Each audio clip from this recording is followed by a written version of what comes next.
If we talk about popular culture and fantasy literature, we inevitably invite one of two reactions. The first one is that popular culture is not only an inferior form of culture, but that it is certainly not worth academic analysis. The same thing pretty much goes for fantasy literature, which is often seen as childish, as escapist, as inferior, or even not as proper literature anyways. On the other side, we find a growing number of voices that proclaim that yes, we should definitely examine popular culture and fantasy literature because both are seen to be inherently radical and subversive. In fact, some voices argue that both popular culture and fantasy literature might be the only cultural products that provide transgressive representations because they are not sanctioned, they are not policed as much as, for instance, high cultural products. The problem with this binary is that it does not in any way answer the question why we should look at fantasy, why we should look at popular culture, nor does it answer what advantages both can provide in terms of, for instance, constructing or negotiating issues like gender, identity, race, and others. Thus, what I'm going to attempt in the following, basically in this very video, is that first I'm going to broadly answer the question of what is popular culture. Then I will briefly touch upon the question, is it conservative? Is it radical? Is it something in between or neither nor? And in the end, I'm trying to connect all these issues in order to provide you with a working definition of what popular culture might actually be, or how we can frame popular culture, at least in the context of this seminar. So the first thing is, what is popular culture? The easiest and, dare I say, the most popular, no pun intended, definition of popular culture is that it is just that. It is popular. It is widely favored and well liked by many people. And its success can easily be cast in quantitative terms. As such, a movie like Avengers, for instance, would be a popular cultural product because its success can be cast in pretty high box office numbers, for instance. Harry Potter, similarly, would be considered popular culture because of its numbers of translations as well as its sales figures. The problem here, however, is that while numbers are a very good indicator and are usually the first indicator we use in order to define what is popular, they tell us both too little and a little too much, as for instance, neither the reception or a possible social impact, for instance, can be rendered and measured in quantitative terms.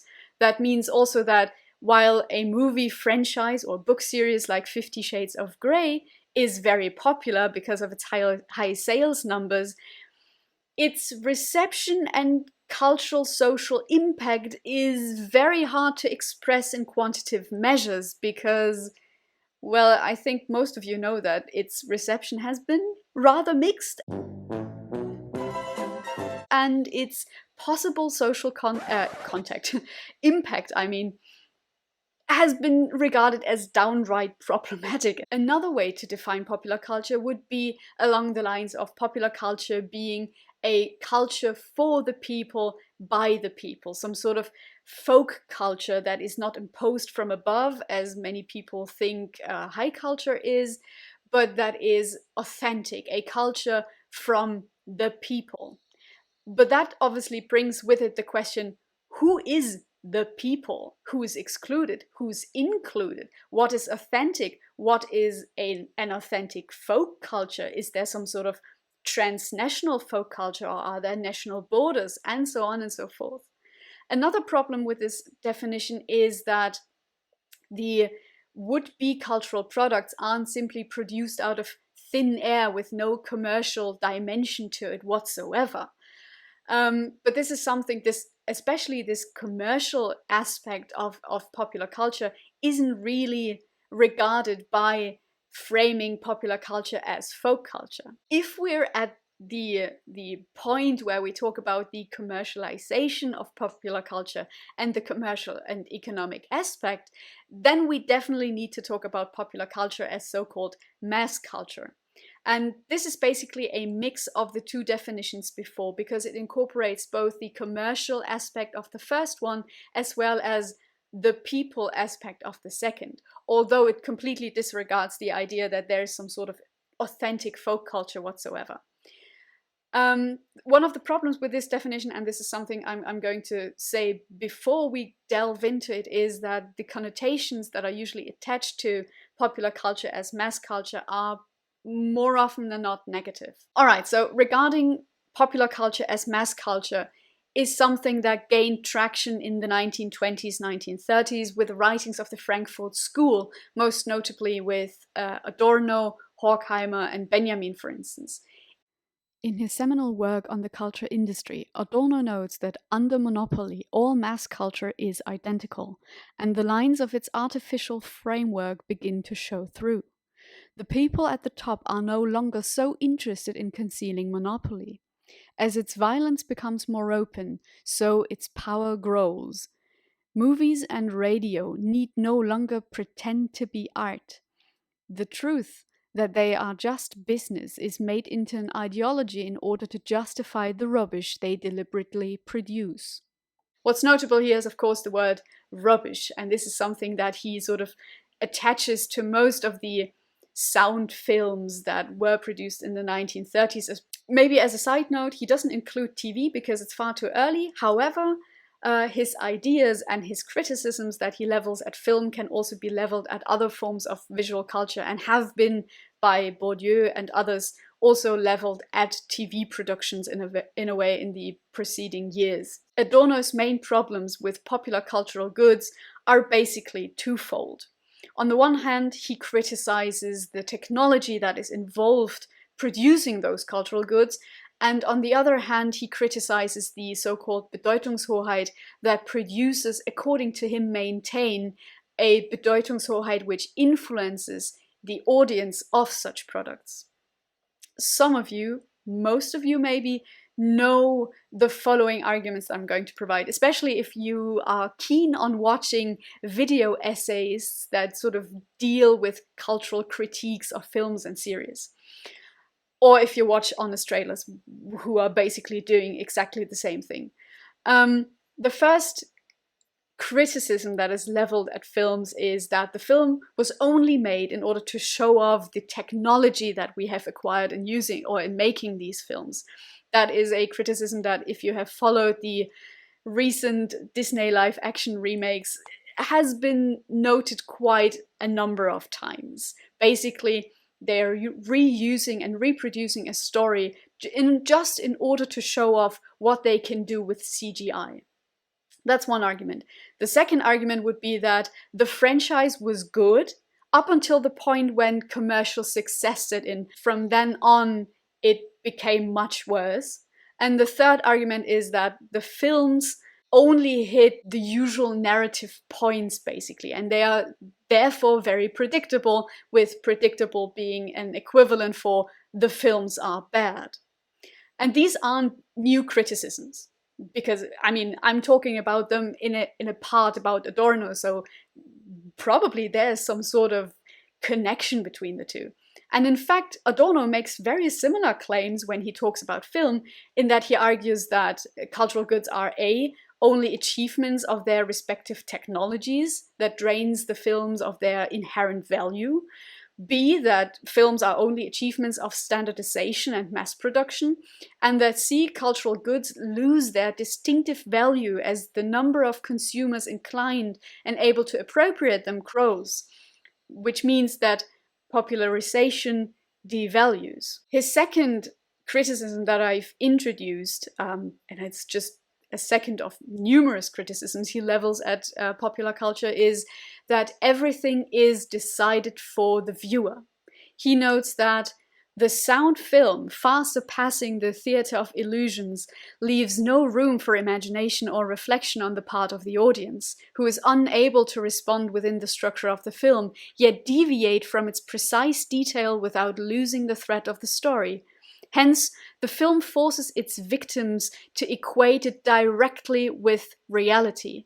The stunting of the mass media consumer's power of imagination and spontaneity does not have to be traced back to any psychological mechanisms. He must ascribe the loss of those attributes to the objective nature of the products themselves, especially to the most characteristic of them, the sound film. They are so designed that quickness, powers of observation, and experience are undeniably needed to apprehend them all. Yet sustained thought is out of the question if the spectator is not to miss the relentless rush of facts. Basically, what Adorno argues is that films are cheap. They lack narrative, formal, and aesthetic complexity and simply produce redundancies, which are neither creative nor do they force the audience to reflect whatsoever. Rather, they produce a passive spectator who is lured or deceived into believing that what they see is actually an accurate depiction of reality or of certain realities. And having been made passive by such films, they demand more of the same. And this is sort of a vicious circle, which, for instance, Kurt Tucholsky has perfectly framed in his poem An das Publikum, when he says, O hochverehrtes Publikum, sag mal, bist du wirklich so dumm, wie uns das an allen Tagen alle Unternehmer sagen? And then he goes on to sort of talk about what these producers that have those Bedeutungshoheiten actually say about the public and about the people, namely that jeder Filmfritze sagt, was soll ich machen? Das Publikum wünscht solche zuckrigen Sachen, which basically means, yeah, what can I do? They want this because they have been made passive, they have been made stupid in a way. And Kurt Tucholsky ends his poem with, if that is the case, if you have been made stupid by these easy and easily consumable cultural products, well then, they don't deserve it otherwise, which is in fact a very, pessimistic view of the viewer, because that is not quite the case, as we will later learn. I will actually get back to that, to the dumb spectator in a way. And of course, these ideas seem oddly outdated, but the problem is, as I've said in the beginning, we find similar criticisms of films lacking narrative complexity, of films being denounced as cash grabs, of films being seen as uninspired or hollow or whatnot. We find those criticisms still, not so much because of the technology, or not always because of the technology, but because of the criticism of standardization, as well as the sort of formulaic nature that films are seen to possess. And taking all of these definitions into account, they don't quite answer what popular culture is, and yet they do. But what we could sum up from parts of these definitions is certainly that popular culture is popular. It is consumed by many people and can be measured in quantitative terms. The second thing is that it is the other two high culture and has been seen as having less value than, for instance, Shakespeare. We usually consume it in our everyday lives. There is not an institution that we need to go to in order to be educated or in order to consume it. Because right now, with streaming services and so on, we don't even need to be in the cinema in order to consume a film, for instance. Then it can be political, and I haven't really touched upon it, and I will not, but that is just as a side note. Popular culture can be and has been seen as political. And the last point I want to make is that popular culture is a site of power, namely a terrain in which various forms of dominance are negotiated in some form. And this, of course, sounds a little bit more complicated than it actually is, but it actually also leads us to why should we examine popular culture? Because I haven't really talked about that as of yet. As I said in the beginning, popular culture has usually been criticized for being conservative. And to answer that question, that is implicit, namely, is popular culture actually conservative? I can safely say that yes, it is.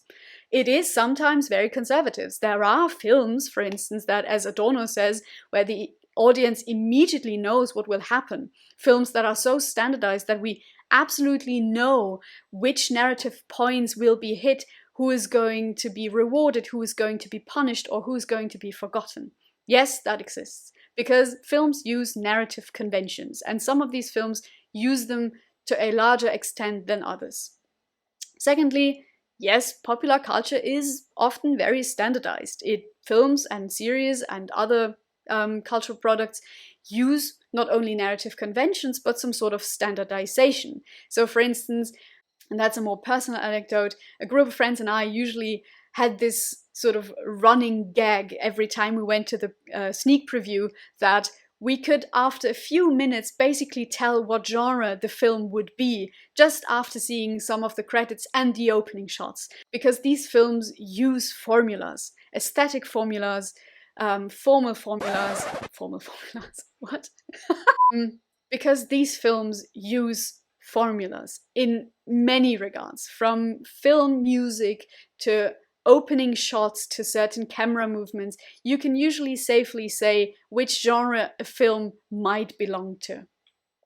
And the third part is that the commercial success stems in part from this standardization, because people actually understand it, and the more standardized stock situations and social stock situations these films use, the clearer points can be translated, which has led a lot of researchers to state that films and popular culture usually reproduces centralized ideas and dominant discourses, or even middle-class tastes, for instance. Now, while I've introduced these points as being criticisms, the question we need to ask ourselves is, are they actually completely negative? Because, let's be fair, things like narrative conventions as well as predictability could be leveled at various forms of art, no matter if they are pop culture products or if they're products of high culture, that is. A Shakespeare play is just as predictable as an Avengers film. Both use narrative conventions because there are some sort of literary topoi that are being repeated and reproduced and thus legitimized all through literature, all through film. That's the one point. The second point, standardization can have a few advantages. That's where it gets a little bit more complicated, because the reason why standardization isn't necessarily bad are manifold. On the one hand, films, series, plays, and so on need to be usually understood by many, which is why they will need to use these commonplaces and stereotypes and narrative points in order to translate their content into something that is most likely to be deciphered by a large, diverse, and potentially transnational audience. Standardization in this case is more of a translation tool, something that is familiar and that makes movies available for a potentially vast audience. On the other hand, simply seeing the same movie does not mean that we read the movie in the same way. While for some the Disney movie Pocahontas might have been a tale of Native American empowerment, others have read it as a harrowing account of racial suppression.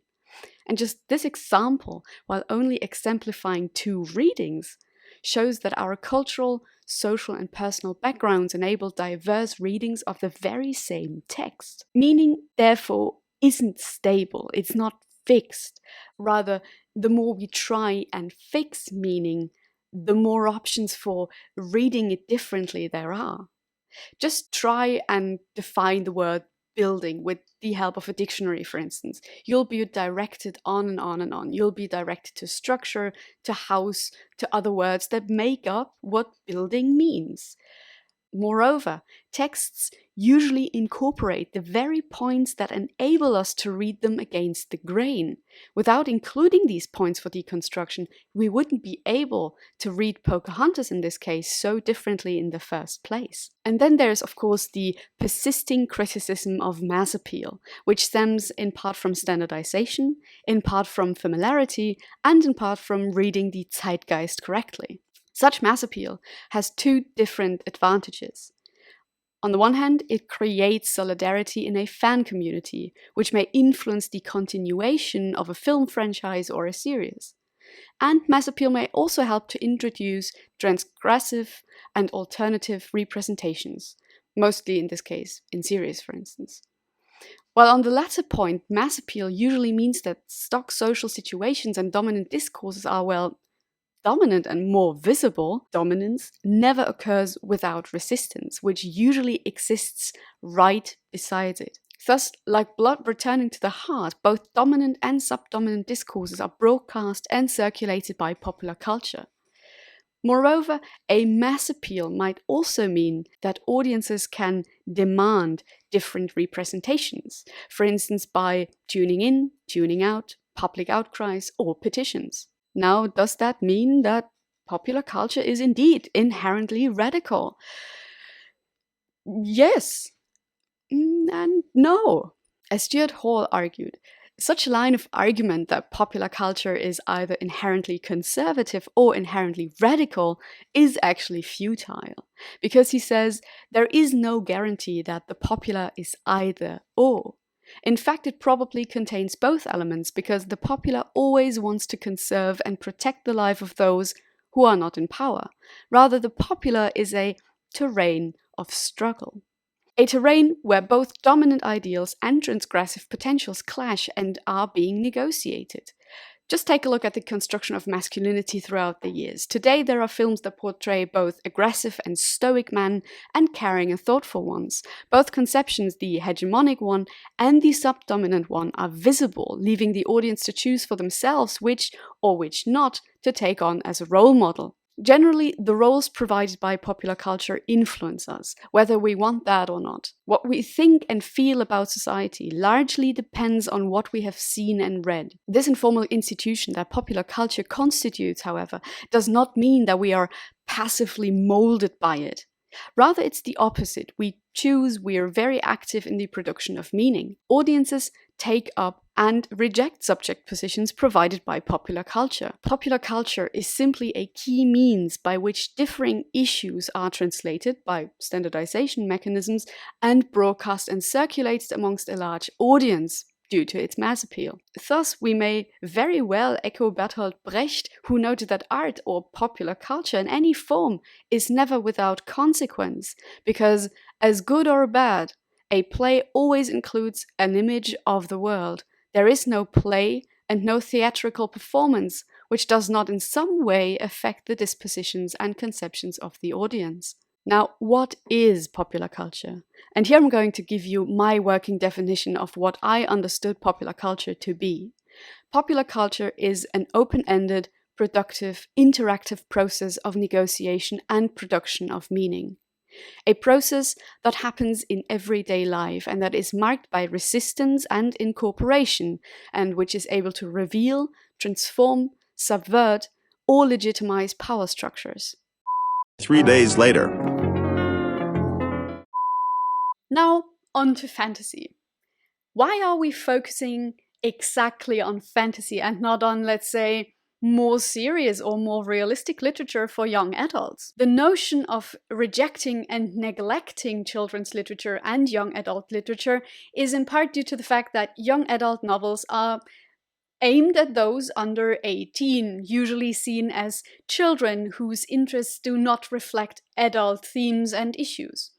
On the other hand, young adult literature is criticized as reiterating and reproducing binaries due to its perceived unawareness of current events. The idea that runs parallel to this assumption is that stereotypes and concepts are processed mindlessly by individuals in their youth, which may lead to an erroneous perception of reality. As such, fantasy is seen to lack alternatives, to lack different perspectives or new concepts. However, this is directly contrasted with studies that, for instance, note that reading Harry Potter and identifying with the main character and those associated with him, as opposed to those with Voldemort, was positively associated with perspective taking and, in turn, with improved attitudes towards refugees, for instance. Thus, educational interventions based on reading fantasy books that have characteristics similar to those of the Harry Potter series may improve relations with several types of stigmatized groups, amongst them, for instance, different ethnic groups, genders, or, for instance, age groups. Moreover, young adult fiction is not just for young adults, not just for those aged 12 to 17. 55% of buyers of works that publisher designate for kids or young adults aged 12 to 17 are actually 18 or older, with the largest segment being aged 30 to 44, a group that alone accounted for 28% of young adult novel sales. And when asked about the intended recipient of these books, these 28% reported that 78% of the time they were actually purchasing those books for their own reading. Within this segment of fantasy readers, such novels or such series as The Twilight Saga, The Hunger Games, or Harry Potter and His Dark Materials are not highly sought after, but also highly successful. The genre of fantasy, with its unique relationship to reality, provides multiple possibilities for alternatives. Yet there is a very vague consensus of what fantasy actually is. For Adorno, fantasy was never essential to important artworks. The invention, for instance, of fantastic beings in contemporary plastic arts is of minor significance, just as the intervention of a musical motive, though hardly to be discounted, remains powerless so long as it does not surpass its own factuality through what develops out of it. If everything in artworks, including what is most sublime, is bound up with what exists, which they oppose, fantasy cannot be the mere capacity to escape the existing by positioning the non-existing as if it existed. On the contrary, fantasy shifts whatever artworks absorb of the existing into constellations through which they become the other of the existing, if only through its determined negation. Adorno offers some points of departure that have been echoed by numerous other scholars, such as that fantasy A, for instance, remains powerless if it's not employed to create something that is other, something that is different from reality, or that fantasy is necessarily connected with the circumstances of its production, namely that it has to be explicitly or implicitly bound up with a reality that produces it in the first place, or that reality cannot be an escape from reality. Hello from the editing floor, and I've just noticed that this makes absolutely no sense whatsoever. What I meant was obviously that fantasy cannot be an escape from reality and not the other way around. And now moving on. And last but not least, that fantasy is able to become an other to reality itself. More recent definitions echo these points that Adorno makes. For Irvin, fantasy is the literature of the impossible.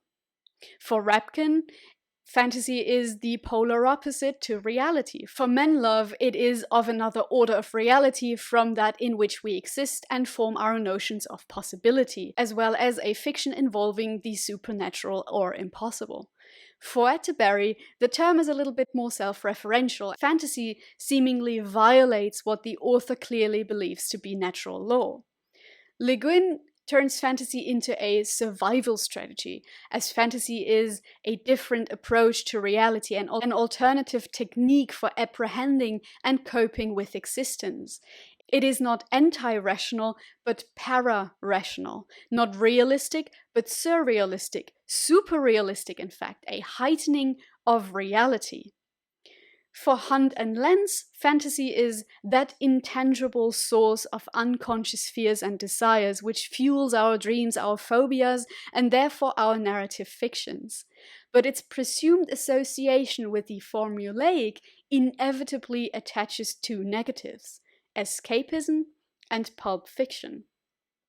And for one of my colleagues who teaches a course on fantasy and language every couple of semesters, fantasy is a mindset that needs to be applied to remove the self from social reality within the frames of the genre of fantasy, which, in terms of reality, are impossible, but in themselves coherent and consistent structures that, to a certain degree, mirror reality extended by fantastic elements.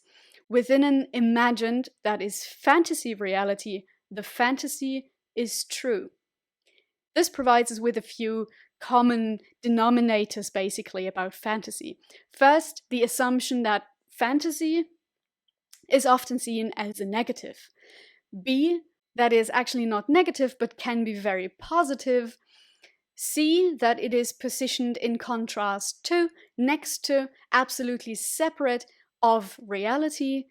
D, that it can't do without reality. And E, that it needs to be coherent within the context of the fantasy. And nevertheless, even though we have those definitions, the term fantasy remains very ambiguous. And in the following, I will briefly elaborate on what Foucault calls heterotopias, because I believe that applying the concept of heterotopia to fantasy offers us quite an interesting and a worthwhile look at fantasy that is more than fantasy is actually positive or negative. It is by its relation to reality, by becoming a counterpoint, that fantasy literature becomes a mirror, or in Foucauldian terms, a heterotopia, a second space. A place that does not exist and that is formed in the very founding of society, but is very much different from the sites it reflects. Heterotopias are thus something like countersites, a kind of effectively enacted utopia in which the real sites, or the other real sites that can be found within the culture, are simultaneously represented, contested, and inverted. Places of this kind are outside of all places, even though it might be possible to indicate their location in reality. And these alternative places or spaces function a lot like mirrors. They are, first of all, virtual spaces that open up behind the surface. As Foucault says, I am over there, there where I'm not. That enables me to see myself there where I'm absent. And yet, it is a very real place because of its materiality and its existence within reality. Therefore, a mirror is similarly a heterotopia. Furthermore, by looking into the mirror, the space that opens up within becomes absolutely real, connected with all the space that surrounds it, and absolutely unreal, since in order to be perceived, it has to pass through this virtual point which is over there. While the space outside, the space that the reader or the onlooker occupies, is made similarly real if the reader returns to it.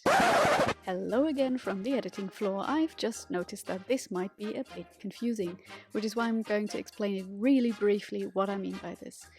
So, basically, if you're looking into a mirror, you are very real. The mirror itself is real. It is situated in your reality. The space around you is also your reality. But if you look into the mirror, the image you see is more of a distorted form of reality. It is visible, but it doesn't mean that it is real. It is simply a mirror image. And now moving on. When it comes to fantasy literature, one of its defining factors seems to be the creation of an alternative world, which opens up within the pages. This place, which Tolkien in his essay on fairy stories called a secondary world, needs to be true, as we've already established, requiring an inner consistency that accords with the laws of that very world. You therefore believe it while you are, as it were, inside. The moment disbelief arises, the spell is broken. The magic, or rather art, has failed.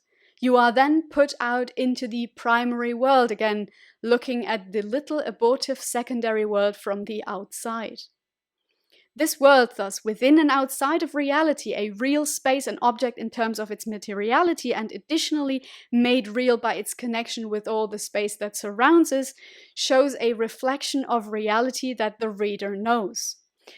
Moreover, a heterotopia, similarly to the alternative world of fantasy literature, is capable of juxtaposing in a single real space several spaces, several sides that are in themselves incompatible, and thus opening up a space for what Moorcock has, for instance, deemed or termed multiverses, enabling multiple worlds to exist side by side within or outside, only to be entered via a virtual or a real passageway.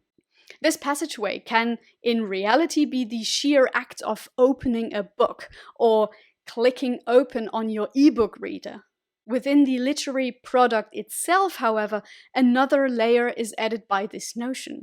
Entering and the possibility of leaving poses another principle of the heterotopia, which is directly echoed by fantasy literature. Foucault states that heterotopias are open yet closed spaces, which isolate and make them penetrable at the same time. Mirroring these notions, alternative worlds are equally open and closed. Within fantasy literature, heroes must usually pass through portals into another world, which is closed off from the world of the hero. Even though the hero may cross both ways, the fantastic element, be it magic or otherwise, usually does not. Thus, the alternative world within remains closed off from the mundane world while remaining penetrable only for the hero, him or herself.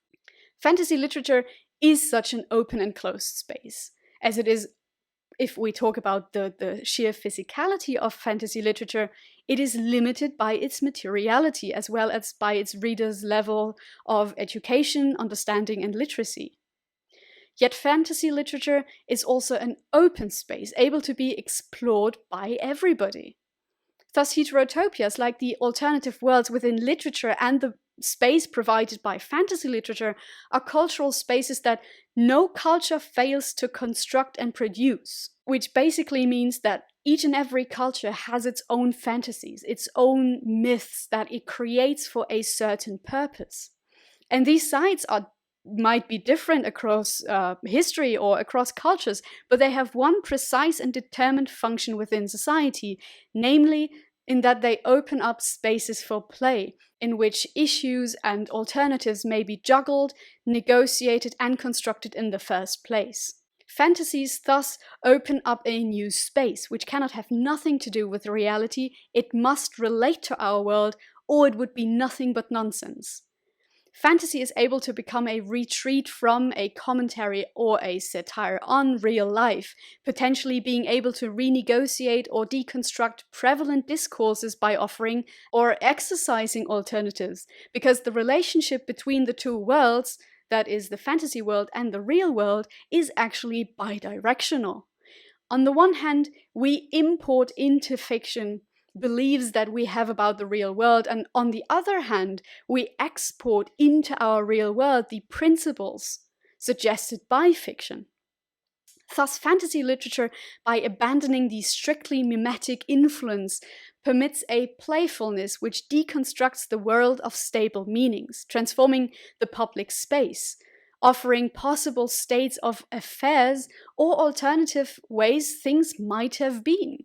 Spaces that allow for the confrontation between what is fictionally possible yet logically impossible, thus widening young adult literature to include adult themes which are, as Philip Pullman has succinctly put, too large for adult fiction. Themes that can only be dealt with adequately in a children's book.